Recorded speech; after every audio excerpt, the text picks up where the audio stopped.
करता हूँ। पर पुनः आप सबों का अभिवादन है। लोग विविधा, केमिस्ट्री, बायोलॉजी, करेंट सबसे जुड़ा हुआ एक टॉपिक है जिसका नाम है ओजोन लेयर। का संबंध ज्योग्राफी से भी है, का संबंध चाहिए कि करेंट से भी है, विविधा से भी है, बायोलॉजी से भी है, केमिस्ट्री से भी है। तो और परीक्षा के दृष्टि से भी सबसे अधिक महत्वपूर्ण। यदि रेस्पिरेटरी सिस्टम और इसकी तुलना की जाए कि सर इन दोनों में सबसे इम्पोर्टेंट टॉपिक कौन है, तो ओजोन है।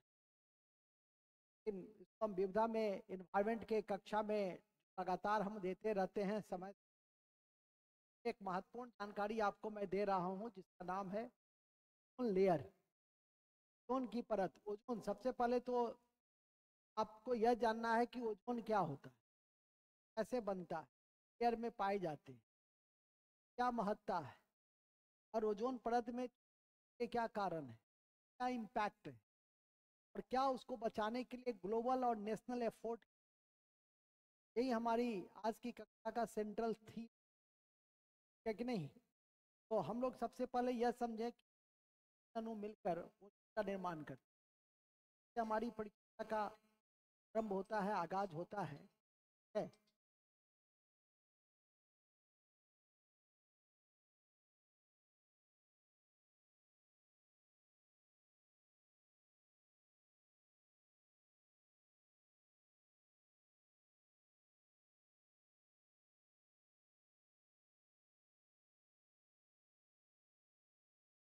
हम लोग बड़े अच्छे जगह पे थे। तो ओजोन में हम लोग थे, तो लिखेंगे पहले ओजोन में ऑक्सीजन के 3 अणु मिलकर, टॉपिक है ओजोन की परत। अब लिखिए, ओजोन के 3 अणु मिलकर, ओजोन के 3 अणु मिलकर, ऑक्सीजन के 3 अणु मिलकर ओजोन का निर्माण करते। और यह एक प्रकाश रासायनिक अभिक्रिया है। और यह एक प्रकाश रासायनिक अभिक्रिया है। और यह एक प्रकाश रासायनिक अभिक्रिया है। ठीक है, प्रकाश रासायनिक अभिक्रिया है। अब देखिए, ये जो परत के रूप में रहता है, जो हमें सुरक्षा प्रदान करता है हमारी स्किन को खासकर, क्योंकि सूर्य से कई तरह की रे निकलती है और हानिकारक अल्ट्रावायलेट रे भी निकलती है। कहा भी जाता है कि यदि ओजोन परत न होता तो हम लोग आज उसमें छिद्र उत्पन्न हुआ है, तो हजारों लाखों की संख्या में स्किन कैंसर की संभावना बढ़ गई है। तो खैर वो तो इम्पैक्ट में आएगा। पहले तो यह देखना है कि यह किस लेवल में पाया जाता है। सामान्यतः ये 30 से 35 किलोमीटर, मतलब ये जो ट्रोपोस्फीयर और स्ट्रेटोस्फीयर के बीच का जो लेयर है वो है ओजोन लेयर।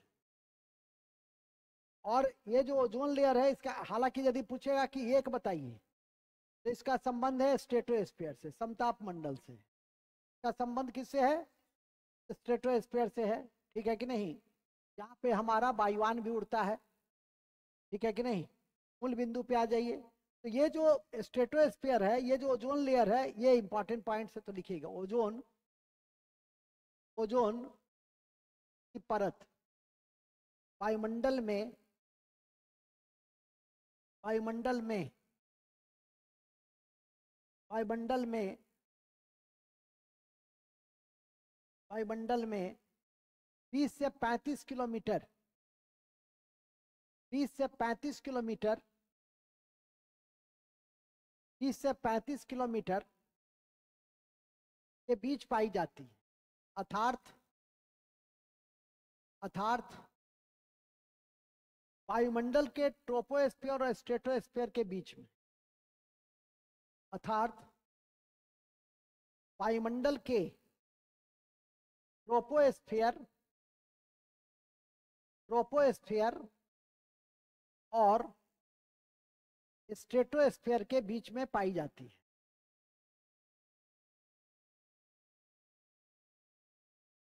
और स्ट्रेटोस्फेयर के बीच में पाई जाती है। ठीक है, बीच में पाई जाती है। मुख्यतः मुख्यतः स्ट्रेटोस्फेयर के बीच में, मुख्यतः मुख्यतः कहाँ? स्ट्रेटोस्फेयर के बीच में।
बड़े अच्छे जगह पे थे। कहाँ थे हम लोग? तो थे स्ट्रेटोस्फेयर में थे। कहाँ थे हम लोग? स्ट्रेटोस्फेयर में। बेसिकली कहाँ, किस लेयर में पाया जाता है वो? स्ट्रेटोस्फेयर में पाया जाता है। किस दो लेयर के बीच में है? Troposphere, stratosphere. ऐसे भी वायुमंडल का जो लेयर है, तो हम लोग ट्रोपोस्फेयर के नीचे रहते हैं। और टोटल लेयर है टी सोमी। इस कोड को याद रखिएगा। सबसे नीचे का लेवल क्या है? आंधी, तूफान, चक्रवात, जो भी होती है घटना, जितनी भी मौसमी घटनाएं हैं, वो इसी में होता है, ट्रोपोस्फेयर में, जो नीचे के लेयर में, जहाँ पे हम लोग निवास भी करते हैं। ठीक है कि नहीं? लेकिन वायुयान के उड़ने की आदर्श दशा क्या है? ये स्ट्रेटोस्फीयर है, ध्यान रखिएगा। तो फिलहाल तो याद याद रखना है कि ट्रोपो के बाद क्या आता है? स्ट्रेटो। इसके बाद क्या आता है? ओजोनो। इसके बाद क्या आता है? मेजो। इसके बाद क्या आता है? आइनो। इसके बाद क्या आता है? एक्सोस्फीयर आता है। तो हमारा इसका सीधा संबंध किससे है? स्ट्रेटोस्फीयर से। किसका? मुख्यतः ओजोन का जो संबंध है वो किससे है? स्ट्रेटोस्फीयर से, जो 20 से 35 किलोमीटर के रेंज में पाई जाती है। इसकी महत्ता क्या है? इसकी महत्ता है कि सूर्य से निकलने वाली हानिकारक अल्ट्रावायलेट रे को पृथ्वी पे आने से रोकता है। तो लिखिएगा, अति महत्वपूर्ण है कि, अति महत्वपूर्ण है कि अति महत्वपूर्ण है कि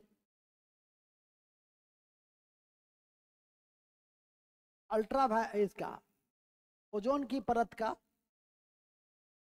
ओजोन की परत का मुख्य महत्ता, मुख्य महत्ता यह है कि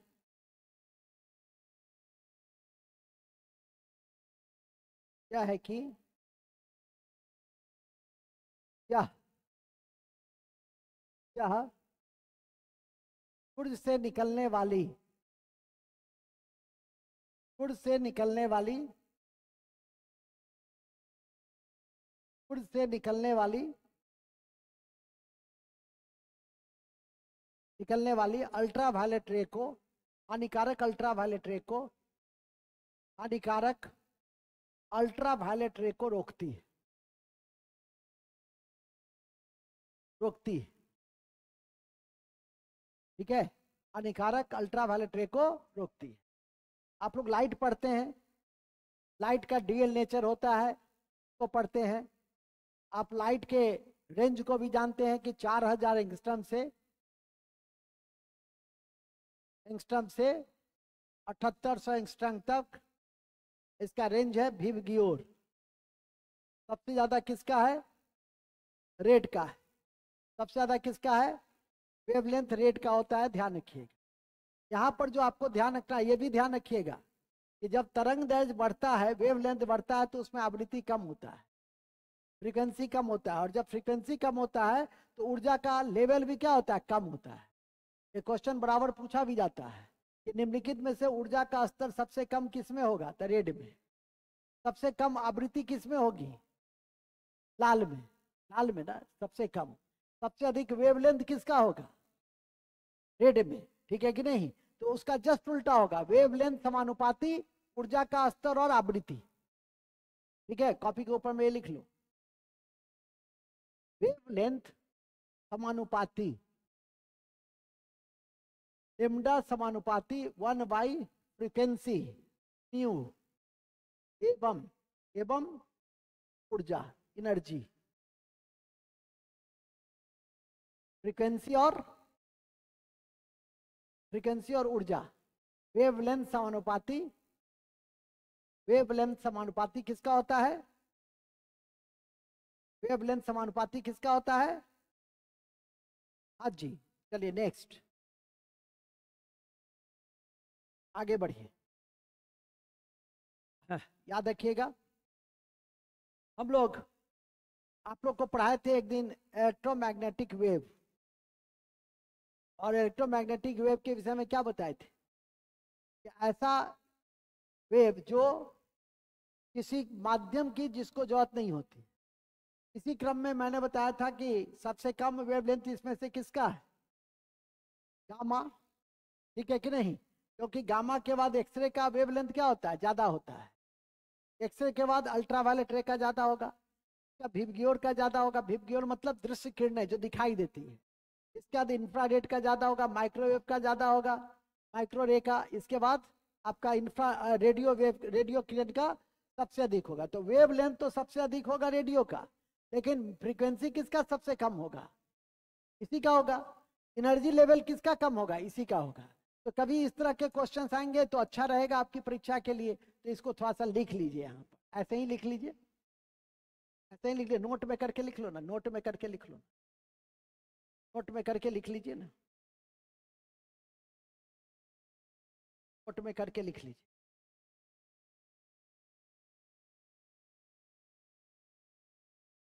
नोट में करके लिखिए,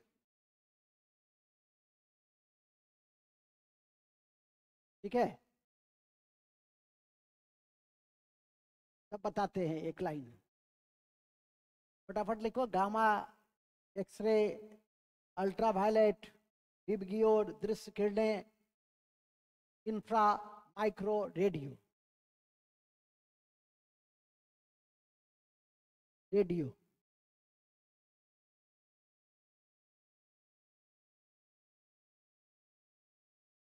हालांकि ये पूरी कक्षा मैं दे चुका हूं।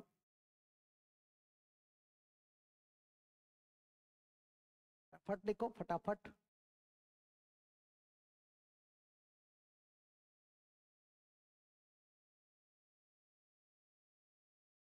ठीक है,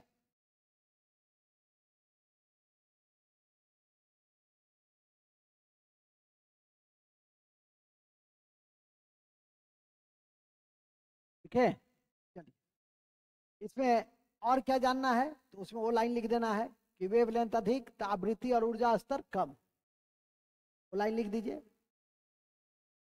वेवलेंथ अधिक, वेवलेंथ अधिक तो आवृत्ति और ऊर्जा स्तर कम होते, कम होते हैं। उसी तरह से अल्ट्रावायलेट के भी 3 रेंज होते हैं। इसी तरह से ये अल्ट्रावायलेट रे है ना, इसके भी 3 range. UVA, UVB, UVC, UVA, UVB, UVC। अब आपसे यहां पर क्वेश्चन आया ऑफिसर ग्रेड में, पदाधिकारी संवर्ग में क्वेश्चन आया कि निम्नलिखित में से ऊर्जा का स्तर कम किसमें होगा। अब लड़का तो पढ़ा अल्ट्रा वायलेट, अब वहां जाकर कंफ्यूज हो गया, जो कि कोई कुछ नहीं था कि ultraviolet A B C. तो जैसे जैसे नीचे जाएंगे तो वेवलेंथ क्या होता है, ये बढ़ रहा है ना जी। तो वेवलेंथ बढ़ेगा तो एनर्जी लेवल क्या होगा। तो क्वेश्चन आया कि एनर्जी लेवल सबसे कम निम्नलिखित में से किस अल्ट्रा वायलेट के रेंज में होगा, ए बी सी। कुछ नहीं था, लेकिन आपने दिमाग नहीं लगाया। आप दिमाग नहीं लगाते हैं, जो मैं बराबर कहता हूं। कितना भी पढ़ लीजिए, प्रेजेंस ऑफ माइंड को डेवलप नहीं कीजिएगा तो फिर कहीं ना कहीं 2-4 क्वेश्चन में फंसिएगा ही। ठीक है कि नहीं। तो इसलिए ध्यान रखिएगा कि अल्ट्रा वायलेट रे का रेंज जो है ए बी सी है, और ए बी सी में सी का वेवलेंथ क्या होगा, अधिक होगा। ठीक है कि नहीं। तो जब वेवलेंथ अधिक होगा तो फ्रीक्वेंसी क्या होगी, कम होगी। और फ्रीक्वेंसी समानुपाती एनर्जी, ऊर्जा स्तर। तो फ्रीक्वेंसी कम, एनर्जी का स्तर कम, खत्म। अब जैसे भी क्वेश्चन आएगा इस पूरे दृष्टांत का, तो आप बनाने की स्थिति में रहिएगा कि नहीं रहिएगा, आराम से बनेगा कि नहीं बनेगा। आशा है समझ गए होंगे। इम्पैक्ट भी पढ़ लिए, और साथ में एक मिसलेनियस टाइप का, चूंकि ये इलेक्ट्रोमैग्नेटिक वेव है, की जानकारी मैंने दिया। ठीक है कि नहीं। देखो यहाँ पे लिखता भी है एक फिगर के द्वारा, आपको गूगल में जाइएगा सर्च कीजिएगा तो ये 3 टाइप्स ऑफ यूवी एक्सपोजर मिल जाएगा। ठीक है कि नहीं। और उसमें UVA है और UVB है और UVC है। सबसे डैमेजिंग कौन है, सबसे अधिक मोस्ट डैमेजिंग स्टेज कौन है, UVC। ये भी पूछ सकता है आपसे कि निम्नलिखित में से कौन सा अल्ट्रावायलेट रे का स्टेज सबसे डैमेजिंग विनाशकारी होता है। ठीक है कि नहीं। कई बार कहते हैं ना कि इंटरनेट आपके ज्ञान का भंडार भी होता है, उसमें अच्छी चीजें ढूंढने और तो खोजने की कोशिश कीजिए। ठीक है कि नहीं, तो आपको ज्ञान देगा। मिसयूज करोगे, रील्स देखोगे, रील्स, ठीक है कि नहीं, कि मेरे अंगने में तेरा क्या काम है, तब तो कोई बात ही नहीं है। ठीक है, आशा है समझ रहे होगे कि रील्स अब देखता नहीं है, रील्स बनाता भी है लड़का सब। अपने यहाँ का एक आध दूठो लड़का का रील्स में देखे हम, उनके अरे तरीके ये तो, ये लड़का जो यही बनाता है, बाहुबली बनाता है। अरे यार ठीक का इसी टाइप का चेहरा था भी। ठीक है कि नहीं। हाँ हाँ, तो मेरे कहने का ठीक है, बनाया करो अपना एक्स्ट्रा की जो शौक, जो शौक मौज है उसको पूरा करो, सबके लिए मैं कुछ नहीं कहूंगा। लेकिन जो कंसंट्रेशन है, जिसका यूज कर सकते हो जरूर यूज करो। ठीक है कि नहीं, मूल बिंदु पे आ जाइए। तो इसमें एक लाइन और लिख देना, लिख दो एक लाइन और। यूवीसी, यूवीसी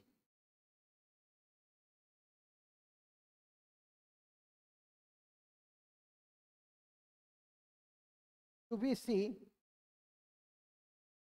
सबसे डैमेजिंग स्टेज,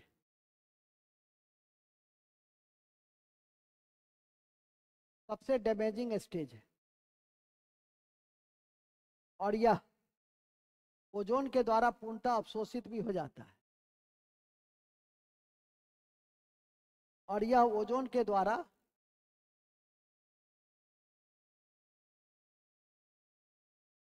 द्वारा सबसे अधिक अवशोषित भी हो जाता है।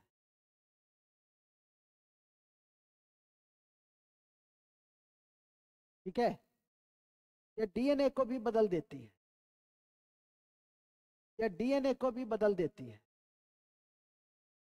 कौन, ये डीएनए को भी बदल देती है। और स्किन कैंसर की संभावना, ये सब तो लिख ही दो। स्किन कैंसर की संभावना को, स्किन कैंसर की संभावना को उत्पन्न करता है, स्किन कैंसर की संभावना को उत्पन्न करता है, स्किन कैंसर की संभावना को उत्पन्न करता है। अब आ जाइए, अब इस ओजोन लेयर में क्या हो रहा है, छेद, डिप्लेशन। और ये डिप्लेशन कौन कर रहा है? एक तो हम भी कर रहे हैं, मैन मेड। अधिकांश चर्चा किसकी है? नेचुरल की नहीं होती है चर्चा। नेचुरल तो हमेशा से करता है, सन स्पॉट। चर्चा किसकी होती है? चर्चा होती है मैन मेड की। हम जिसको उत्पन्न करते हैं, तो क्लोरोफ्लोरोकार्बन को हम उत्पन्न करते हैं, मिथाइल क्लोरोफॉर्म को हम उत्पन्न करते हैं, हाइड्रोक्लोरोफॉर्म कार्बन को उत्पन्न करते हैं, कार्बन टेट्राक्लोराइड को उत्पन्न करते हैं। तो आपसे पूछता है कि निम्नलिखित में से ओजोन परत को क्षय पहुंचाने वाला कौन सा रासायनिक पदार्थ नहीं है, या कौन सा रासायनिक पदार्थ है? ये 2-3 को याद कर लोगे तो टिक लग ही जाएगा।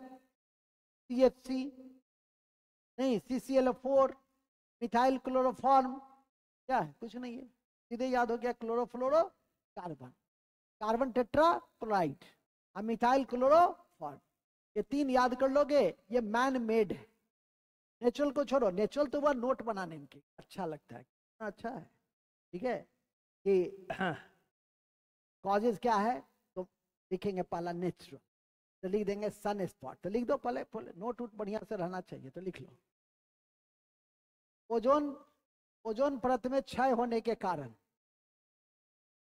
ओजोन परत में क्षय होने का कारण, तो पहला है नेचुरल,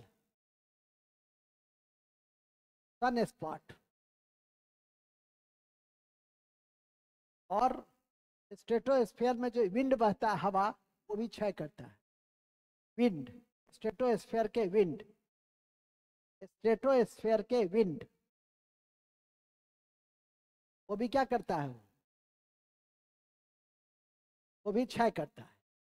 लेकिन सबसे ज्यादा मैन मेड में ओडीएस में, ओजोन डिप्लेशन जो हमारा सब्सटेंस है, ओडीएस, ओडीएस का पूरा नाम ओजोन डिप्लेशन सब्सटेंस। इसमें सबसे इंपॉर्टेंट क्या है? CFC। आपकी परीक्षा में सबसे पहले यही देता है, 80%। और ये CFC उत्पन्न कौन करता है? रेफ्रिजरेटर। ये CFC उत्पन्न कौन करता है? रेफ्रिजरेटर और AC, ठीक है। AC, रेफ्रिजरेटर और AC, क्या देखिएगा, ठीक है। हम लोग पर्यावरण सम्मेलन करते हैं। अब राष्ट्रीय अंतर्राष्ट्रीय स्तर पे तो खैर ध्यान रखा जाता है, लेकिन आपको स्थानीय स्तर पे, राज्य स्तर पर, या स्थानीय स्तर पे, जिला स्तर पर, प्रमंडल स्तर पर जो पर्यावरण सम्मेलन करते हैं, वो AC रूम में करते हैं और चिंता व्यक्त करते हैं CFC पर। इसलिए अब हमको मुख्य अतिथि वगैरह में नहीं बुलाता है, वक्ता उक्ता में नहीं बुलाता है, पर्यावरण वाला से सब जगह चर्चा हो जाता है, नेशनल तक चर्चा हो जाता है। अरे उसको बुलाओगे रंग में भंग कर देगा, ठीक है कि नहीं? क्योंकि हम तो वहीं से सवाल ही शुरू करते हैं, मनसा वाचा कर्मणा से। और हम लोग का मन वचन कर्म क्या हो जाता है, उसमें अलग अलग है। चर्चा करने के लिए हम आए हैं पर्यावरण पर, बैठे हैं AC रूम में। जो सबसे ज्यादा प्रभाव छोड़ता है, उसी के बाद जो प्रायोजक रहता है, वो सबका अपना अपना इंटरेस्ट रहता है, ठीक है कि नहीं? और वो अपने अपने इंटरेस्ट को फुलफिल करने के लिए ऐसे ऐसे सम्मेलन, अब बड़े बड़े अतिथियों को बुलाते हैं, वक्ताओं को बुलाते हैं, पदधारी को बुलाते हैं, ठीक है। जिससे उनका भी अपना परफॉर्मा बढ़ता है थोड़ा, ठीक है, कि हमने इतना सम्मेलन कराया, हमने ये किया, हमने मुर्गी पे तोप मारा वगैरह वगैरह। हालांकि हमारा उद्देश्य ये नहीं रहता है कि प्रायोजक की हम बेइज्जती करें। हमारा उद्देश्य तो सीधे रहता है कि ऐसे बिंदु पे हमारा मन वचन कर्म क्या होना चाहिए, एक होनी चाहिए कि हम पर्यावरण सम्मेलन कर रहे हैं, CFC को बचाने के लिए काम कर रहे हैं, और AC कक्ष में बैठे हुए हैं।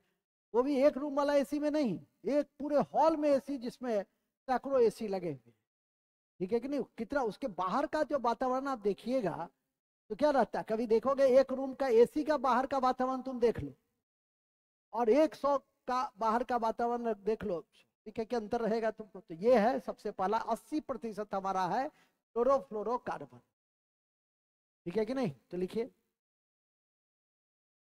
क्लोरोफ्लोरोकार्बन। दूसरा लिखिए मिथाइल क्लोरोफॉर्म। तब है तीसरा HCFC, HCFC। HCFC। ये HCFC क्या है? हाइड्रोक्लोरोफ्लोरोकार्बन। हाइड्रोक्लोरो हाइड्रोक्लोरो हाइड्रोक्लोरो, ये तीसरा है। तब चौथा तो छोटा सा है, CClO4, कार्बन टेट्राक्लोराइड। इसका उपयोग हम लोग बिजली वाला जो आग लग जाती है, पढ़े है ना, कि बिजली से जो आग लग जाती है तो उसको पानी से नहीं बुझाते हैं, हाँ, उसको पायरीन से बुझाते हैं। पायरीन क्या है? Pyrene carbon tetrachloride. पायरीन क्या है? Pyrene carbon tetrachloride. तो लिख देंगे वहां कार्बन टेट्राक्लोराइड।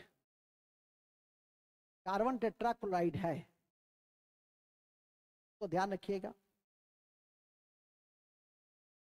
चलिए नेक्स्ट।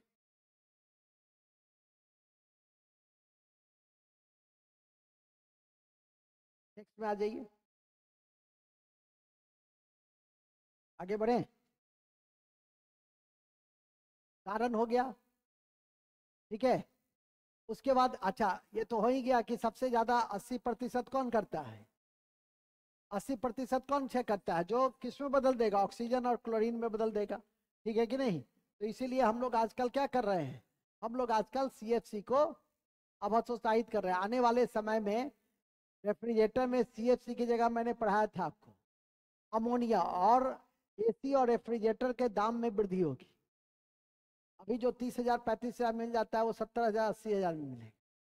स्वाभाविक है कि न्यू कोई भी सब्सटेंस उसमें रहेगा तो उसका मूल्य क्या होगा? ज्यादा होगा। धीरे धीरे फिर उसमें क्या होगी? शोध होगी, प्रोडक्शन होगा, तो धीरे धीरे उसमें कमी आएगी, वो तो स्वाभाविक है।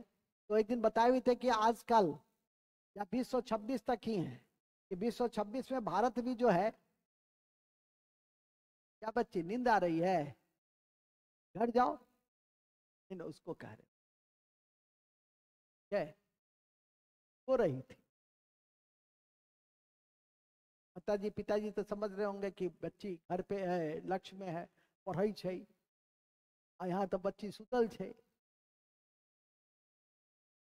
तो कमेंट करना जरूरी था, यस सर, तुमको यस सर बोलना जरूरी था।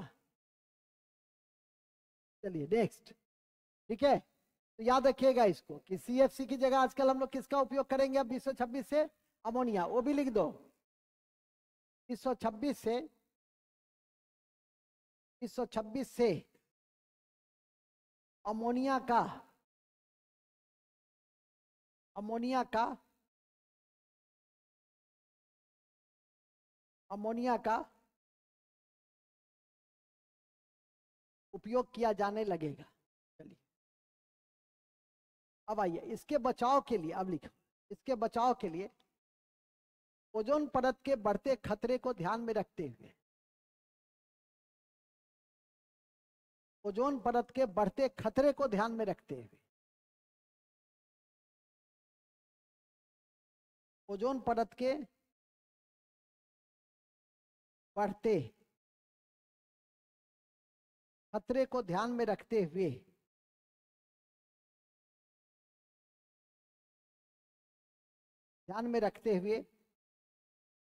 कई अंतर्राष्ट्रीय स्तर पे प्रयास शुरू हुए।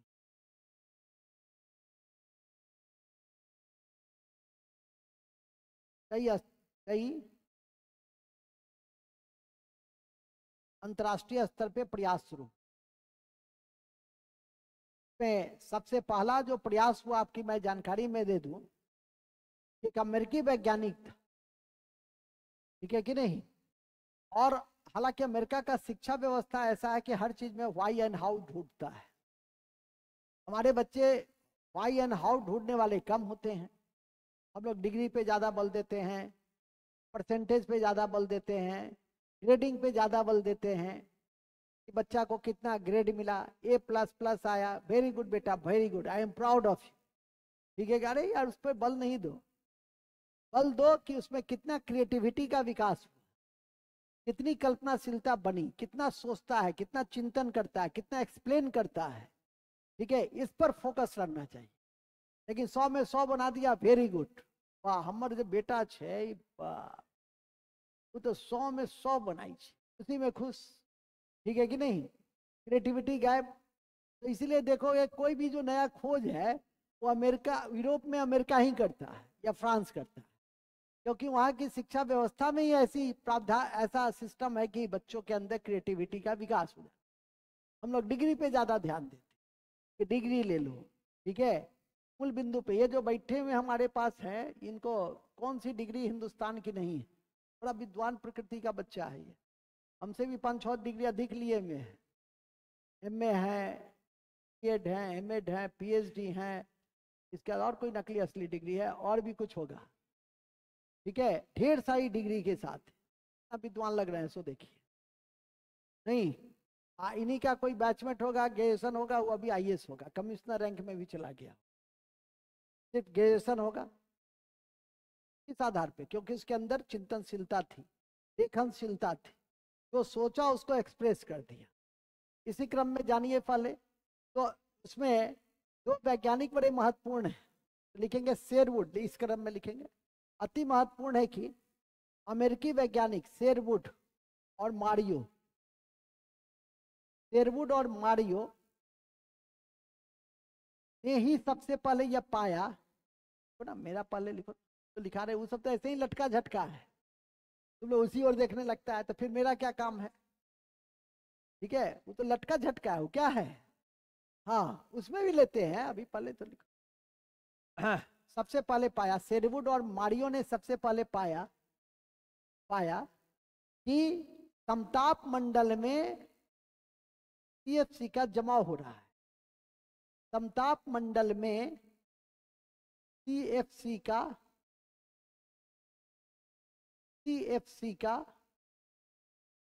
जमाव हो रहा है, सीएफसी का जमाव हो रहा है, जिससे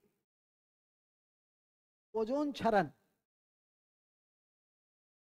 इससे ओजोन क्षरण बढ़ रही है, ओजोन क्षरण बढ़ रही है। ऐसी स्थिति सबसे पहले अंटार्कटिका में देखी गई, अंडरलाइन करो, ऐसी स्थिति सबसे पहले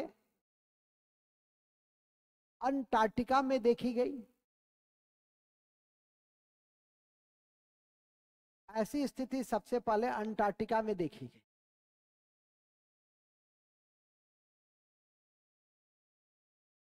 अंटार्कटिका में देखी गई, ऐसी स्थिति सबसे पहले अंटार्कटिका में देखी गई, ठीक है, किसमें देखी गई, अंटार्कटिका में देखी गई, उसको अंडरलाइन करो, अंटार्कटिका को अंडरलाइन करो। तब 1985 में पहला अंतरराष्ट्रीय कॉन्फ्रेंस हुआ, उसका नाम था वियना, क्या नाम था, वियना कॉन्फ्रेंस। और तब इसी कड़ी में मॉन्ट्रियल प्रोटोकॉल, इस दो को नहीं भूलना, क्योटो प्रोटोकॉल का संबंध है ग्लोबल वार्मिंग से, ठीक है कि नहीं, सेंदाई प्रोटोकॉल का संबंध है आपदा से। हर प्रोटोकॉल का अलग अलग क्या है, अलग अलग सेंदाई फ्रेमवर्क या प्रोटोकॉल्स, और कॉप का संबंध है जलवायु परिवर्तन। ये जो हम लोग अभी अजरबैजान में भी जो कॉप 29 कर रहे हैं, बाकू में, जो तेल की राजधानी है, अजरबैजान की राजधानी है, और तेल का भी सबसे बड़ा पॉइंट्स है, तो वो जो हम लोग कर रहे हैं वो किससे रिलेटेड है, कॉन्फ्रेंस ऑफ पार्टी का संबंध जलवायु परिवर्तन से है। और जलवायु परिवर्तन का मोस्ट रेस्पॉन्सिबल गैस कौन सा है, तो कार्बन डाइऑक्साइड है। राजेंद्र पचौरी साहब कोई काम नहीं किए और नोबेल पुरस्कार इतनी आसानी से उनको मिल गया। 100 साल के कार्बन के स्तर को बढ़ते हुए क्रम में ग्राफिकल एनालिसिस किया, 100 पन्ना की रिपोर्ट तैयार किया, उसको नोबेल समिति में भेज दिया और उन्हें नोबेल पुरस्कार मिल गया, ठीक है कि नहीं। क्यों, क्योंकि उस 100 साल के आंकड़ों को कलेक्शन करने में जो उनको 1-2 साल लगे, वही उनका मेहनत। लिखने में कितना आसान लगता है, कोई ज्यादा क्रिएटिविटी नहीं, अब बड़ी आसानी से क्या मिल गया। शांति के लिए मलाला को गोली खा ली, क्योंकि 14 साल का बच्चा गोली खा लिया, लेकिन पढ़ना नहीं छोड़ा, साथ ही अन्य महिलाओं लड़कियों को भी प्रेरित किया, इसीलिए उसको सबसे कम आयु में नोबेल शांति दी, बड़ी आसानी से मिल गया। नोबेल शांति प्राप्त करने के लिए कई वर्षों तक शांति के प्रयास करने पड़ते, नहीं, अब वो गोली खा लिए, बच गई। फिर अन्य लड़कियों को उस समाज में, उस कट्टरपंथी समाज में जो समाज महिला शिक्षा के संबंध में समर्थन नहीं करता था, ठीक है कि नहीं, वहां पर उसने गोली खाकर अन्य महिलाओं को प्रेरित किया, इसलिए उनको नोबेल शांति पुरस्कार मिल गया। मूल बिंदु पे आ जाइए।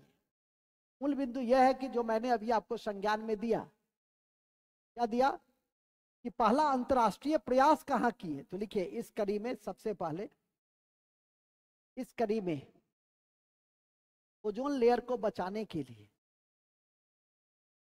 ओजोन लेयर को बचाने के लिए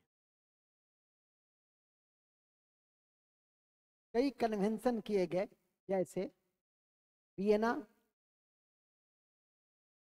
1985,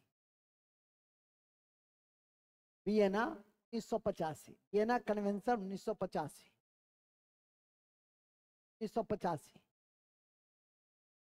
लेकिन 1988 से लागू, 1988 से लागू हुआ।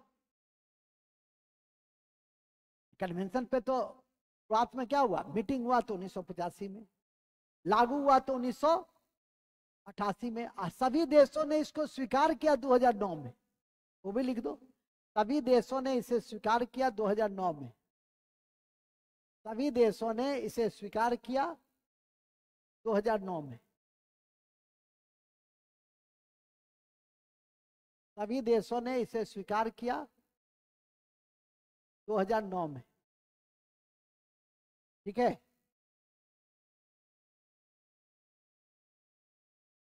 ये याद रखिएगा। 85 में कहाँ लिखा है, कहीं पे 85 लिखा है, लिखा है कि पहली बार 1985 में इस समझौते पे मीटिंग के बाद कुछ लोगों ने हस्ताक्षर किए, फिर आया 1988 में लागू, और 2009 तक सभी देशों को इसकी पुष्टि करनी थी, और तब ये कन्वेंशन के रूप में जाना गया। तो पूछा जाएगा कि वियना कन्वेंशन पे सभी देशों की सहमति कब मिली और लागू कब हुआ, 1988। और पहली बार ये समझौता हुआ कहाँ, वियना में, कब हुआ, तो 1985।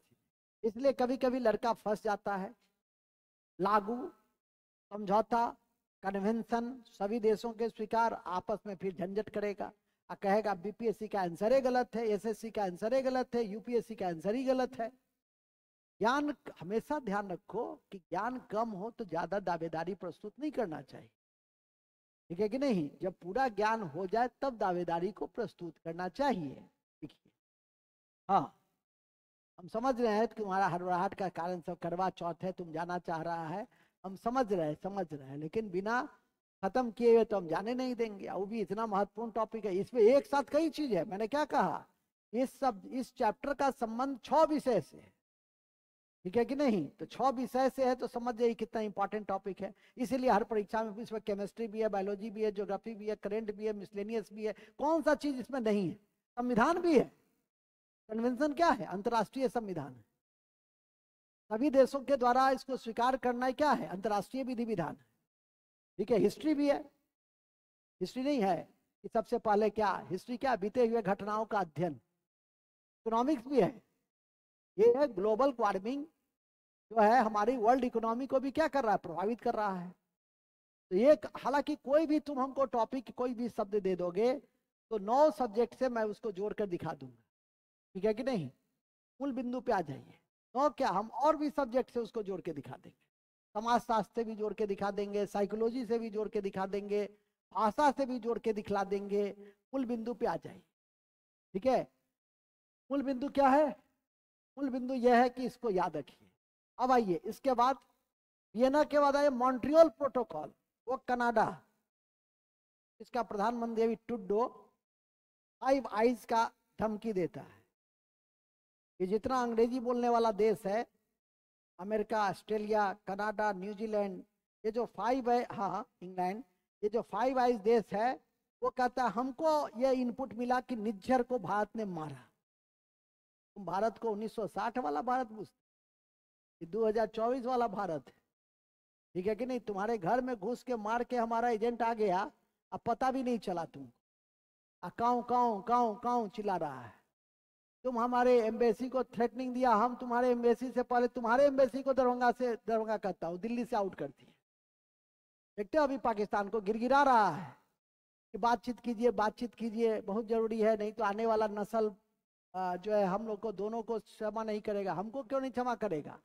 हम तो यहाँ तक थे कि तुम्हारी माँ को अपना माँ समझे और साल लेके गए, माँ, लेकिन तुमने माँ समझा, हमको बेटा समझा कहाँ? ठीक है कि नहीं? कारगिल से पहले हम बस लेके गए, लाहौर बस, लेकिन कारगिल के खड्ड में फंसा दिया। ठीक है कि नहीं? हर जगह तो तुम पे हम ही सबसे पहले विश्वास किए हैं, लेकिन हर जगह हमको क्या मिला? हमको मिला धोखा। आता है, समझ रहे होगे? कि मूल में आ जाइए। क्या मिस्टर इरशाद, कोई अंदर से कोई प्रेम का शायरी आ रहा है क्या? पाकिस्तान पे हमला है? हमला नहीं है। युद्ध किसी भी समस्या का समाधान नहीं है। ठीक है कि नहीं? मूल बिंदु पे आइए। युद्ध से देखिए, किसी को कम हानि, किसी को अधिक हानि, हानि तो दोनों पक्ष को। इसलिए बातचीत थोड़ा बहुत लटका झटका जारी रखिए। ठीक है? उससे उसका इकोनॉमी भी प्रभावित हो रहा है, क्योंकि व्यापार बंद है, और व्यापार ट्रेड करना हमसे जितना आसान है उतना अन्य देश से उसको आसान नहीं है। बहुत तरह की बात है। मूल बिंदु पे आइए, खैर वो तो अलग चीज है। देखिएगा नेक्स्ट, वियना के बाद ओजोन परत को बचाने के लिए मॉन्ट्रियल प्रोटोकॉल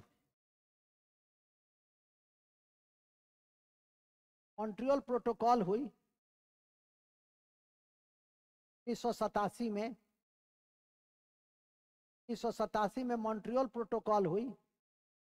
इसे लागू किया गया 1989 में। इसे लागू किया गया 1989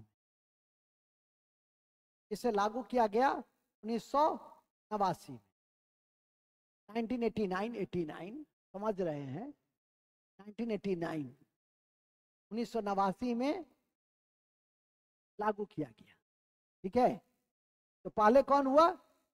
ओजोन 85, 87, लागू भी 88-89 है। तो ध्यान रखिएगा कि दोनों का संबंध किससे है? ओजोन परत के संरक्षण से। लेकिन क्योटो का संबंध ओजोन परत के संरक्षण से नहीं है, क्योटो का संबंध ग्लोबल वार्मिंग से। वो नोट में लिख दो, क्योटो प्रोटोकॉल का संबंध क्योटो जापान में है, मॉन्ट्रियल जो है सो कनाडा में है, वियना जो है ऑस्ट्रिया में, ऑस्ट्रिया की राजधानी है वियना। देखो, प्रथम विश्व युद्ध तक पूरे यूरोप का केंद्र बिंदु था ऑस्ट्रिया, और पूरे विश्व को ऑस्ट्रिया नचाता था। उसका एक नेता भी था मेटरनिक, शायद नाम ये सुने होंगे, उसकी विदेश नीति। ठीक है? लेकिन आज की तारीख में अपने जनरेशन को ऑस्ट्रिया बताना पड़ रहा है कि बाबू, ऑस्ट्रिया एक यूरोप का ऐसा मुल्क था जो पहले हुलुक हुलुक करता था प्रथम विश्व युद्ध तक, लेकिन प्रथम विश्व युद्ध के बाद उसकी स्थिति कमजोर हो गई। दो ध्रुव का विकास हुआ। एक साम्यवादी देश जिसका नेतृत्व कर रहा था रूस, सोवियत संघ था उसका पुराना नाम। ठीक है कि नहीं? और 1991 में उसका विखंडन हो गया गोर्बाचोव के पेस्तोरका और क्लासनोस्ट नीति के कारण। 15 देशों में, ये जो यूक्रेन से लड़ रहा है, पहले सोवियत संघ का हिस्सा था, जैसे भारत का हिस्सा बिहार उत्तर प्रदेश से उस तरह का प्रांत था। तो देश बना तो देखो आज 2 साल से लड़ाई कर रहा है, और दोनों एक दूसरे के संसाधन को कमजोर कर रहा है। ठीक है कि नहीं?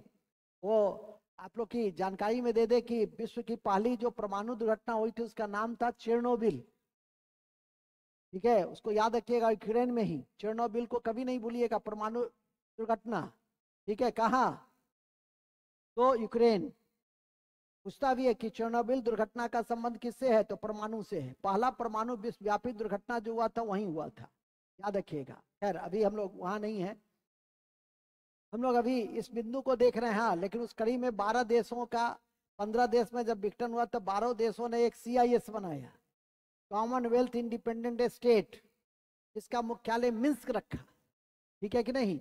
3 जो लाटवी गणराज्य था वो इसका सदस्य नहीं बना, बाल्टिक गणराज्य था वो इसका सदस्य नहीं बना। फिलहाल अभी हम लोग ज्योग्राफी नहीं, अभी हम लोग इंटरनेशनल प्रॉब्लम को देख रहे हैं। ओजोन परत के संरक्षण के लिए वियना कॉन्फ्रेंस और मॉन्ट्रियल को देख रहे हैं। ठीक है, क्योटो प्रोटोकॉल उसके बीच में आया, चूंकि अक्सर छात्रों को कंफ्यूजन रहता है कि क्योटो का संबंध भी किससे है, लेकिन क्योटो का संबंध है ग्लोबल वार्मिंग से। ठीक है, वहां पे लिख लो, क्योटो प्रोटोकॉल का संबंध वैश्विक तापन से है, ग्लोबल वार्मिंग से है, ग्लोबल वार्मिंग से है। और ग्लोबल वार्मिंग का संबंध मोस्ट रेस्पॉन्सिबल गैस कौन सा है? CO2, carbon dioxide. Carbon dioxide, carbon dioxide है किसका? ग्लोबल वार्मिंग का।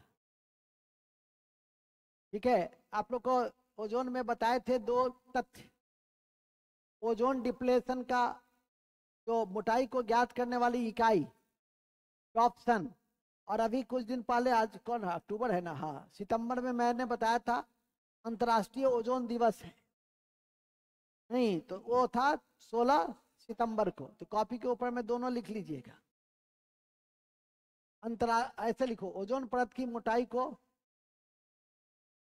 डॉप्सन यूनिट से मापा जाता है। डॉप्सन से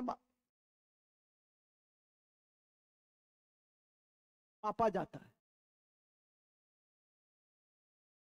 डॉप्सन से मापा जाता है। और अंतर्राष्ट्रीय ओजोन दिवस, और अंतर्राष्ट्रीय ओजोन दिवस, और अंतर्राष्ट्रीय ओजोन दिवस 16 सितंबर को मनाए जाते हैं। और अंतर्राष्ट्रीय ओजोन दिवस 16 सितंबर से मनाए जाते हैं। राष्ट्रीय ओजोन दिवस किससे मनाए जाते हैं? 16 सितंबर से मनाए जाते हैं। बस। अब अंतर्राष्ट्रीय स्तर पे कौन कौन सा कन्वेंशन हुआ?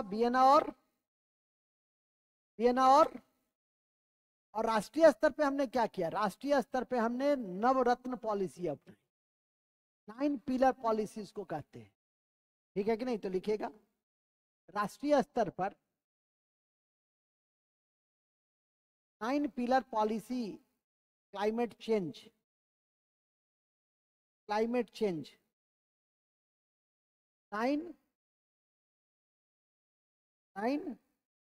पिलर पॉलिसी क्लाइमेट चेंज से संबंधित बनाए,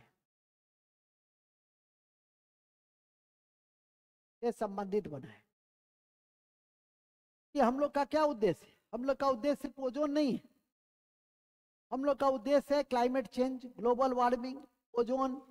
हम लोग सब चीजों को इंटीग्रेट होकर अंतर्राष्ट्रीय स्तर पे हर चीजों को अलग अलग देखा जा रहा है। कि जैसे मॉन्ट्रियल में हमारा फोकस था कि हम CFC को कमी करें। हमारा कॉन्फ्रेंस ऑफ पार्टी का अलग एजेंडा है, वो है आपका क्लाइमेट चेंज। वहां हमारा उद्देश्य था कि हम CO2 को कम करें। अब हम लोग का उद्देश्य यह है अंतर्राष्ट्रीय स्तर पे कि जीरो कार्बन।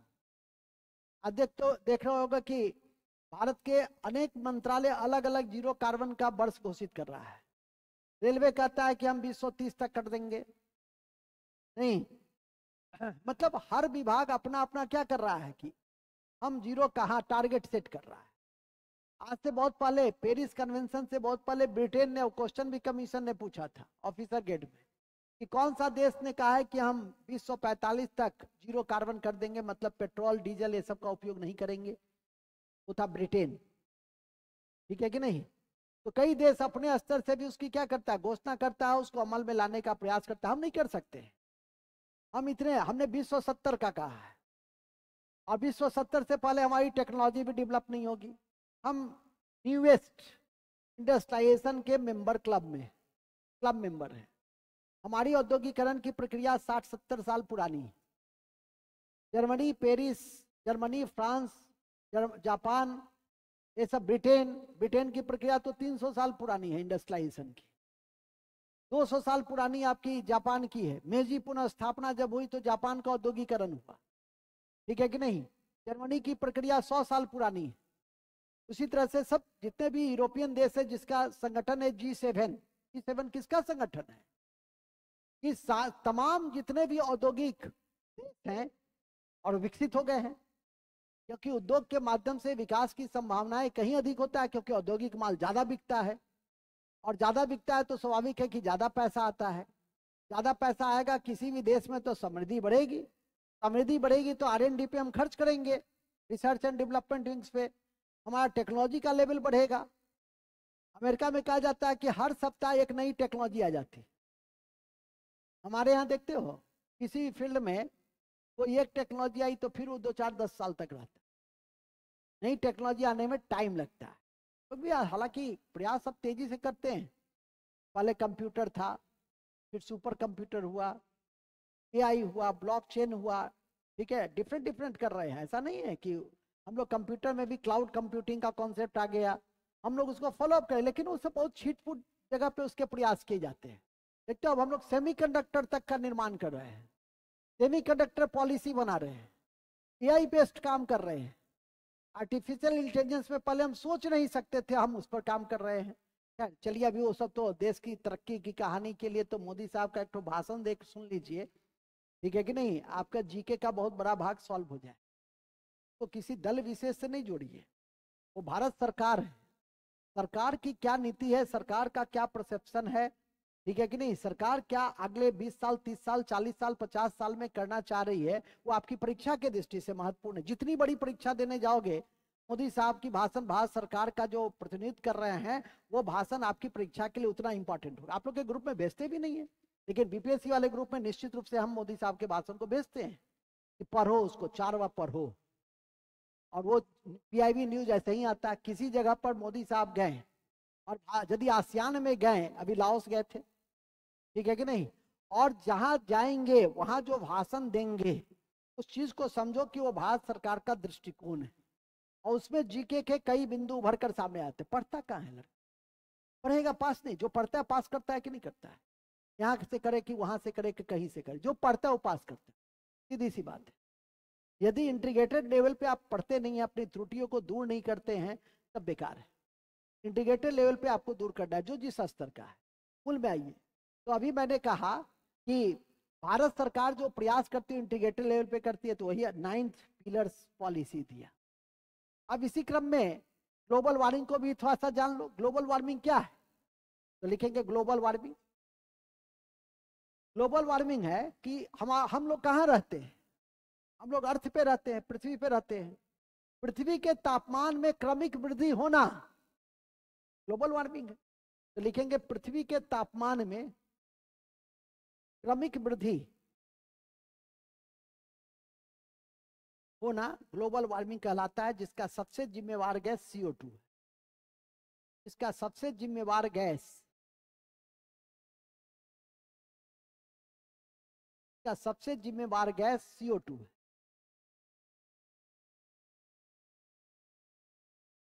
पृथ्वी के तापमान का क्रमिक वृद्धि, कुछ अपना भी दिमाग लगाओ, क्रमिक वृद्धि होना, ग्रोथ होना, डेवलपमेंट होना, ग्लोबल वार्मिंग कहलाता है। ग्लोबल वार्मिंग कहलाता है। इसका सबसे जिम्मेवार गैस कौन है, CO2 है। अब इस ग्लोबल वार्मिंग के दोनों कारण है, प्राकृतिक कारण भी है और मैनमेड कारण भी है, ठीक है कि नहीं। तो लिखेंगे इस ग्लोबल वार्मिंग के प्राकृतिक कारण और मानव जनित कारण भी है। प्राकृतिक कारण और मानव जनित कारण भी है।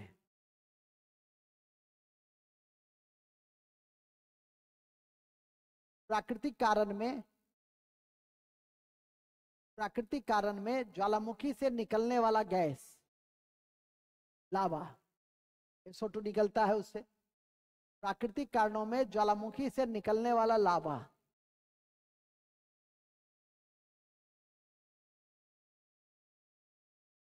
प्राकृतिक कारणों में ज्वालामुखी से निकलने वाला लावा, जलवाष्प, जलवाष्प,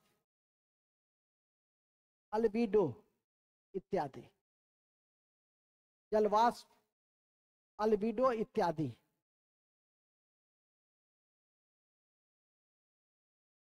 अल्बिडो इत्यादि,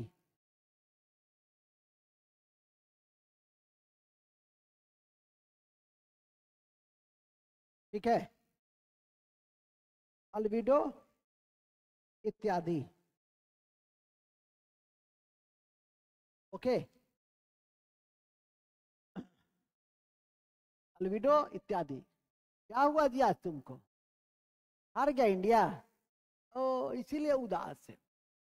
आहा, इसमें तुम अच्छा 107 रन में जीतने का उम्मीद क्या करते थे तुम? इस पिच पे 5500 रन बन रहा है, कैसे उम्मीद करते हो? इतना भी आशावादी नहीं हो जाना चाहिए, ठीक है। हाँ, यदि कहीं पर रन कम बनता, विकेट खराब हो जाती, तो उम्मीद कर सकते थे कि 100 रन के अंदर भी आउट हो जाता। इसीलिए उदास है। उदास रहता नहीं है, ये हमेशा इसका दांत निकला रहता है, नहीं आपकी तरह, है ना। चलिए आगे बढ़िए, नेक्स्ट। कहाँ थे हम लोग? हम लोग बड़े अच्छे जगह पे थे। ये प्राकृतिक समझ में आ गई। अब लिखो मैन मेड, मानव जनित कारण में। मानव जनित कारण में लिखेंगे CO2, उद्योग से निकलने वाला CO2, उद्योग से निकलने वाला CO2। अब वन को काटते हैं तो उससे भी CO2 निकलता है। वन को काटने से CO2 का निकलना, वन को काटने से CO2 का निकलना, ठीक है। ये जो पूरा देश ऐसी कृत्रिम ऐसी वातावरण में जी रहा है शहर, वो भी एक कारण है। और हम लोग जो धान का खेती करते हैं वो भी ग्लोबल वार्मिंग का कारण है, मीथेन निकलता है। तो लिख देंगे धान की खेती, धान की खेती, जनसंख्या वृद्धि, जनसंख्या वृद्धि इत्यादि इत्यादि। ओके, अब इसका इंपैक्ट क्या पड़ रहा है? इसका सबसे बड़ा इंपैक्ट तो यही पड़ रहा है कि जो दोनों उत्तरी और दक्षिणी गोलार्ध है, उस दोनों गोलार्ध में जो बर्फ है वो क्या हो रहा है? पिघल रहा है, धीरे धीरे पिघल रहा है। और उस पिघलने से क्या हो रहा है? महासागर के जल का स्तर बढ़ रहा है। तो जो भी महासागर के किनारे का देश है वो महासागर में जा रहा है, ठीक है कि नहीं। पूर्वी तिमोर, इंडोनेशिया के कई द्वीप, ये सब तो हमारा भी अंडमान निकोबार, लक्षद्वीप, ये सब प्रभावित होने की, उसका मैक्सिमम एरिया प्रभावित होने की क्या है? संभावना है, ठीक है कि नहीं। तो लिख दीजिएगा इम्पैक्ट, प्रभाव। दोनों गोलार्ध पर बर्फ पिघल रहे हैं, दोनों गोलार्ध पर, उत्तरी और दक्षिणी गोलार्ध पर बर्फ पिघल रहे हैं, महासागर के जल के स्तर बढ़ रहे हैं। इसके कारण कई छोटे बड़े द्वीप, इसके कारण कई छोटे बड़े द्वीप महासागर में जाने को आतुर है। साहित्यिक लाइन लिखो, कई छोटे बड़े द्वीप महासागर में समाने को आतुर है। छोटे बड़े द्वीप में पूर्वी तिमोर, इंडोनेशिया का द्वीप, भारत का द्वीप, ठीक है, अभी टोंगा द्वीप इत्यादि। इसके बाद क्या हुआ और इंपैक्ट में? हमारा जो समुद्री जीव जंतु है उसका डेथ रेशियो बढ़ गया है। समुद्री जीव जंतु, कोरल रीफ, ग्लोबल वार्मिंग से कोरल रीफ बड़ा प्रभावित हुआ है, जिसको समुद्र का एक्वेरियम कहते हैं, ठीक है कि नहीं। कमीशन में जाइएगा तो सबसे ज्यादा कोरल रीफ से जुड़े हुए क्वेश्चन पूछने की संभावना रहती है किसी न किसी एंगल से। और कुछ ना कुछ अंतर्राष्ट्रीय स्तर पे प्रयास चल रहे होते हैं, तो वो तो जरूर, तो वो भी लिख देंगे कोरल रीफ। तो समुद्री एक्वेरियम है, समुद्री एक्वेरियम है, उसका ब्लीचिंग हो रहा है। ब्लीचिंग मतलब डिकेइंग, डिकेइंग क्षय, क्षय हो रहा है, क्षय हो रहा है। तो क्या हो रहा है? क्षय हो रहा है, ठीक है। एक आंकड़ा है मेरे पास, पेपर कटिंग है, 140 वर्षों में विश्व में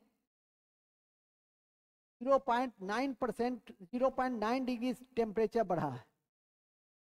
मतलब 1880 से 2020 तक 1 डिग्री के आसपास क्या है हमारा टेम्परेचर बढ़ गया। पृथ्वी का अभी औसत तापमान कितना है?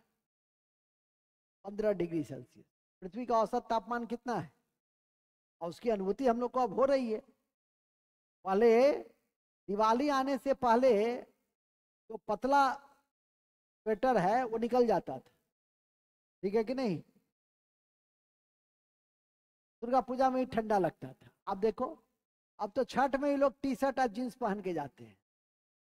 चेंज हो गया। छठ में तो हम लोग बचपन में बिना स्वेटर का जाते ही नहीं थे, फुल स्वेटर। ठंडा लगता था, उठने में भी दिक्कत, आज उठने में भी तकलीफ नहीं होती है। क्यों? क्योंकि गर्मी रहती है। आगे लिखिएगा, नोट में लिख देंगे, पृथ्वी का औसत तापमान 15 डिग्री सेल्सियस है और विगत 150 सालों में 1 डिग्री सेल्सियस की वृद्धि हुई है। 1 डिग्री सेल्सियस की वृद्धि हुई है।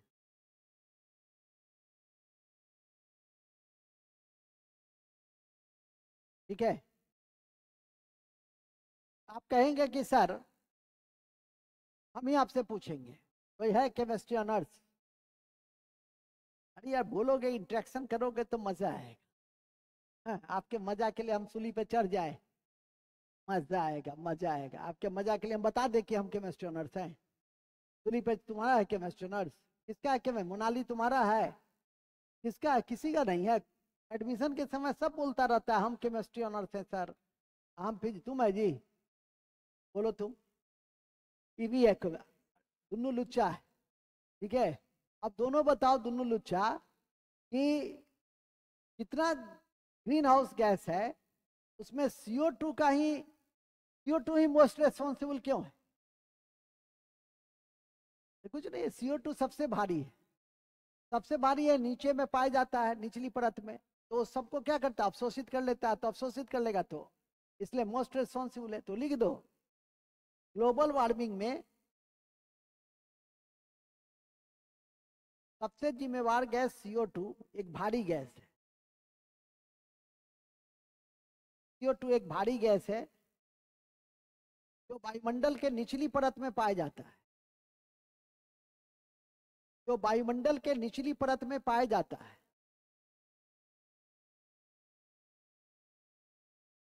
जो वायुमंडल के निचली परत में पाया जाता है और इस गैस में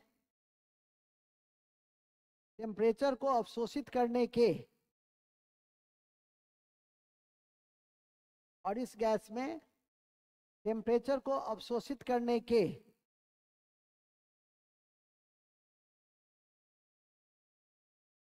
गुण अधिक होते हैं।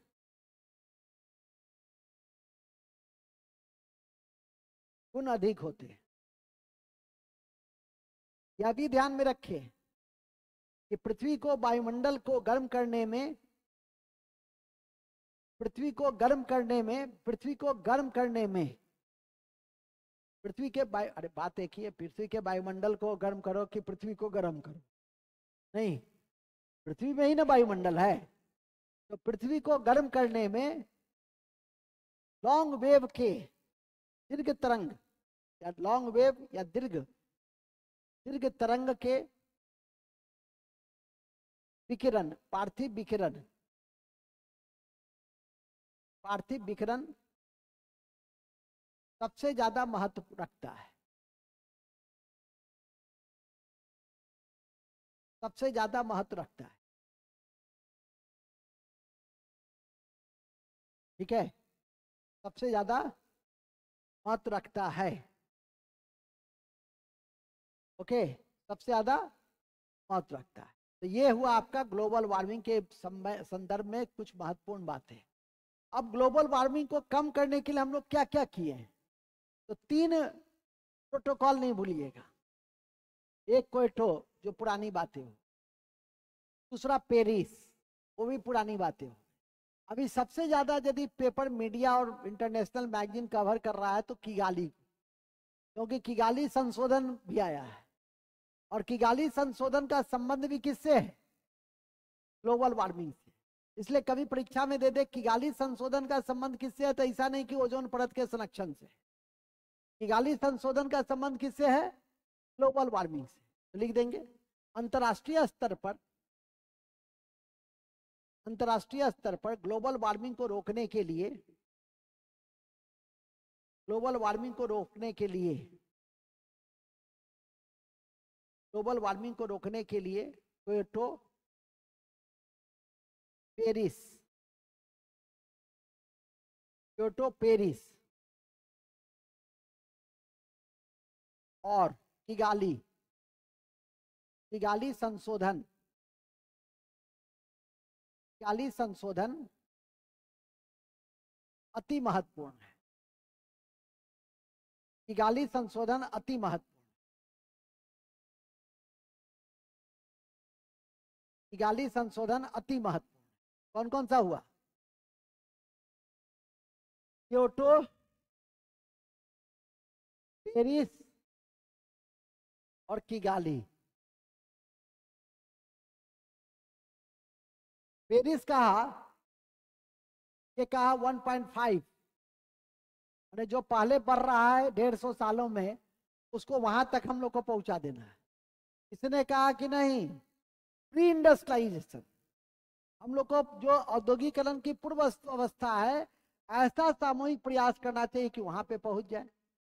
किगाली ने कहा कि नहीं भाई, 21वीं सदी के अंत में 5 डिग्री जो सेल्सियस वृद्धि होगी, यदि 2100 तक जी गया, आशीर्वाद देते हैं, तो झुलस जाएगा, झुलस जाएगा, तुम्हारा चेहरा क्या हो जाएगा, झुलस जाएगा गर्मी, क्योंकि 5 डिग्री सेल्सियस क्या हो जाएगा, बढ़ने की संभावना, उसको कमी लाना है। तो ये कहा प्री इंडस्ट्रियलाइजेशन वाले फेज में हम लोग को ले जाइए, ले जाना है सामूहिक प्रयास। ये कहते हैं कि 21वीं सदी के अंत तक जो 5 डिग्री बढ़ेगा, उसको कैसे कम करें, इस पर विचार कीजिए। तो तीनों का उद्देश्य क्या है, अलग अलग है, ठीक है कि नहीं? तो इसको ध्यान रखिएगा, ये पॉइंट लिख लीजिए, क्योंकि क्वेश्चन जब टफ देगा, ट्विस्ट करेगा, तो किगाली काम नहीं देगा, वही काम देगा तो हम लिखे हैं, अभी समझाएं, ठीक है? कि 21वीं सदी के अंत तक कितना, 5 डिग्री जो सेल्सियस टेम्परेचर बढ़ेगा, उसको तीनों में बगल में लिख दो ना, जो लाइन लिखे हैं ना, किगाली में 5 डिग्री इस सदी के अंत तक, उसको रोकना है, उस वृद्धि को रोकना है। 5 डिग्री सेल्सियस जो बढ़ेगा, उस वृद्धि को रोकना है, किगाली समझौता में। क्योटो, उसमें क्या है, पेरिस में, पेरिस में है कि प्री इंडस्ट्री लेवल में ले जाना है, प्री इंडस्ट्री लेवल में ले जाना है, प्री इंडस्ट्री लेवल में ले जाना है इसको। तीसरा क्या कहता है, पेरिस, तीसरा है क्योटो।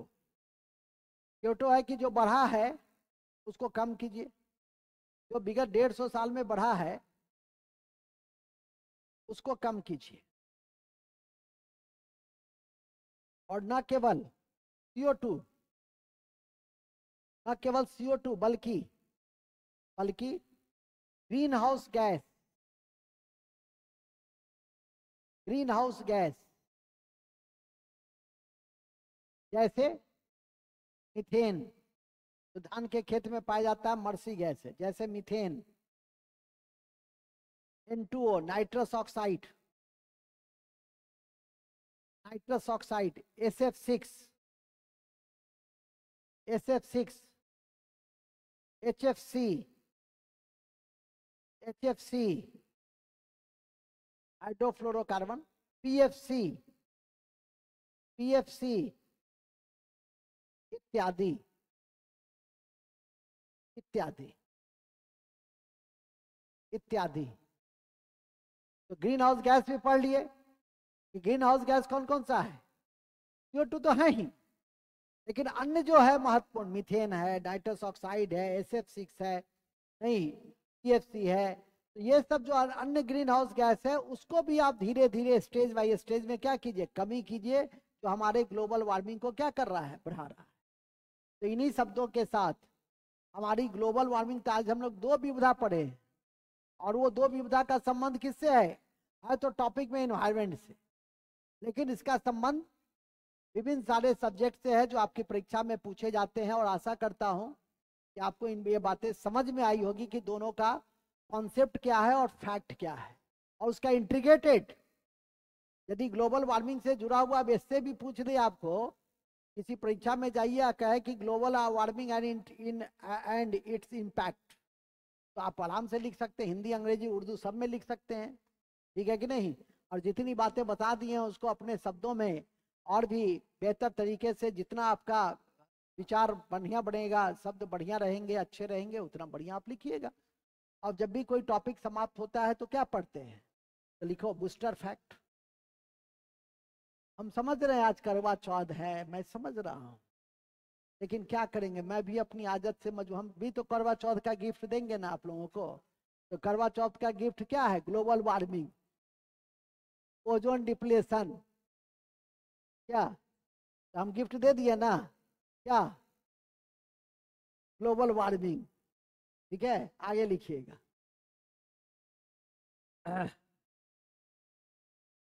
सबसे पहले लिखिए, केरल में कोचीन, केरल में कोचीन अंतर्राष्ट्रीय हवाई अड्डा, केरल में कोचीन अंतर्राष्ट्रीय हवाई अड्डा विश्व का पहला हवाई अड्डा है, विश्व का पहला हवाई अड्डा है, विश्व का पहला हवाई अड्डा है, विश्व का ही, तो सोलर एनर्जी पे आधारित। कितना इंपॉर्टेंट है, तो पूछेगा तो आप बर्बाद कर दीजिएगा, ठीक है। ये तो हम ऐसे ही हंसते खेलते याद कर लिए थे। कोचीन हवाई अड्डा अंतर्राष्ट्रीय हवाई अड्डा विश्व का पहला हवाई अड्डा है जो सोलर एनर्जी पर आधारित है, इसको याद रखिएगा। नेक्स्ट, फिर लिखिए दूसरा, हाल ही में विश्व का सबसे बड़ा हाइब्रिड, हाइब्रिड विश्व का सबसे बड़ा हाइब्रिड एनर्जी प्लांट्स कहाँ बनाया जा रहा है, गुजरात के भुज में। तभी ग्लोबल वार्मिंग को कम करने के लिए गुजरात के भुज में, गुजरात के भुज में स्थापित अडानी समूह के द्वारा स्थापित किया जा रहा है।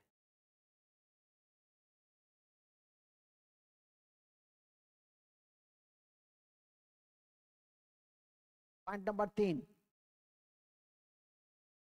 वन्य जीव अधिनियम 1972 के द्वारा, वन्य जीव अधिनियम 1972 के द्वारा भारत में राष्ट्रीय जलीय जंतु,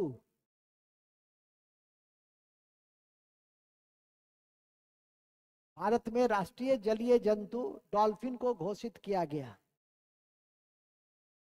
डॉल्फिन को घोषित किया गया, ठीक है, याद रखिएगा। जो मनुष्य के बाद सबसे बुद्धिमान होता है, जो मनुष्य के बाद बुद्धिमान होता है, इसके ऊंचे ऊपरे और निचले जबड़े में दांत होता है, जो मुंह बंद भी रहता है तो दिखाई देता है, इसके ऊपरे और निचले जबड़े में दांत होता है, किसके, डॉल्फिन के, उछले ऊपर और नीचे दोनों जगह दांत होता है। गंगा नदी का डॉल्फिन अंधा है, गंगा नदी में डॉल्फिन अंधा अवस्था में होता है। क्यों अंधा रहता है, क्योंकि लेंस नहीं रहता, आंखों में लेंस की कमी होती है। आप क्यों देखते हैं, क्योंकि लेंस होता है, तो लिख देंगे डॉल्फिन, गंगा नदी का डॉल्फिन अंधा होता है, गंगा नदी का डॉल्फिन अंधा होता है क्योंकि उसमें लेंस की कमी होती है, क्योंकि उसमें लेंस की कमी होती है। तो फिर अपना शिकार कैसे पकड़ता है, वो अपना शिकार पकड़ता है अल्ट्रासोनिक वेव उत्पन्न करके। तो वो अपना शिकार, वह अपना शिकार, कौन अपना शिकार, डॉल्फिन अपना शिकार अल्ट्रासोनिक वेव उत्पन्न करके पकड़ता है, ठीक है, ध्यान रखिएगा। डॉल्फिन का वैज्ञानिक नाम प्लेटा निष्ठा याग्निटा है। डॉल्फिन का जंतु वैज्ञानिक नाम प्लेटा निष्ठा, प्लेटा निष्ठा, प्लेटा निष्ठा गैंगेटिका है। और प्यारा नाम, प्यार से क्या बुलाते, सुसु। जैसे तुम लोग का भी नाम रहता है कलुआ, नहीं, बुचिया, लड़की सब का क्या रहता है, इसका नाम है बुचिया, घर का नाम। तो उसी तरह से डॉल्फिन का क्या नाम है, सुसु। क्या नाम है तो लिख लो। अरे हंसता है, देखो ना, सामान्य नाम या प्यारा नाम या लघु नाम सुसु है। हाँ, शर्माना नहीं। गंगा के अलावा डॉल्फिन ब्रह्मपुत्र में भी पाया जाता है। गंगा के अलावा डॉल्फिन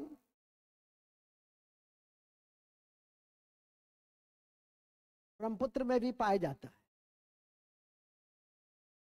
और इसकी गर्भ की अवधि 9 से 11 महीने होती है। और इसके गर्भ की अवधि 9 से 11 महीने होती है।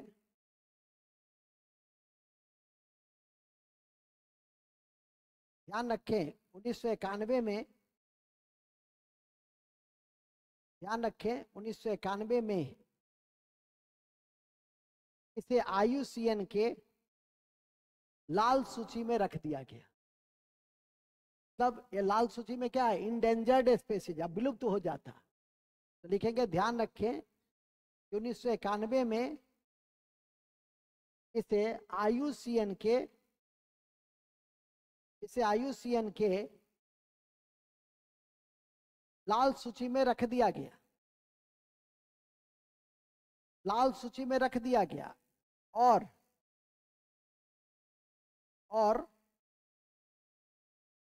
Sites, convention on international trade in endangered species, माने आप इसका व्यापार नहीं कर सकते हैं, एवं साइट्स, CITES, CITES से जोड़ दिया गया।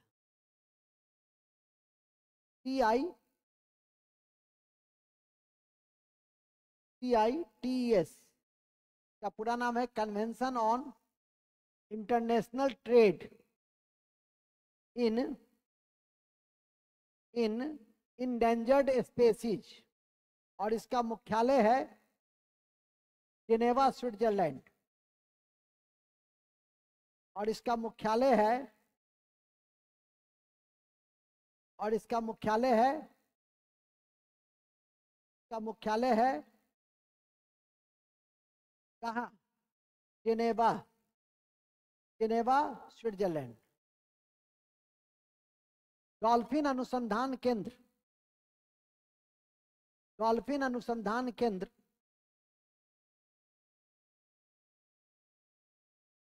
डॉल्फिन अनुसंधान केंद्र भारत का पहला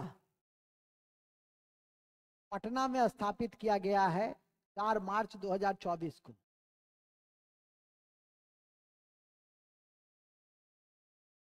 4 मार्च 2024 को।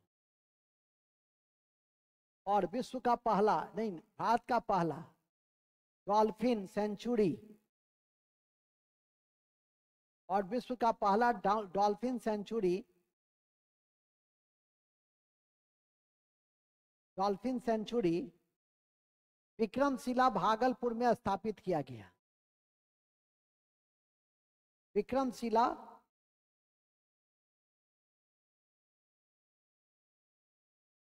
स्थापित किया गया, विक्रमशिला भागलपुर में स्थापित किया गया। अच्छा, कौन सा राज्य है जिसका नेशनल स्टेट एनिमल डॉल्फिन है?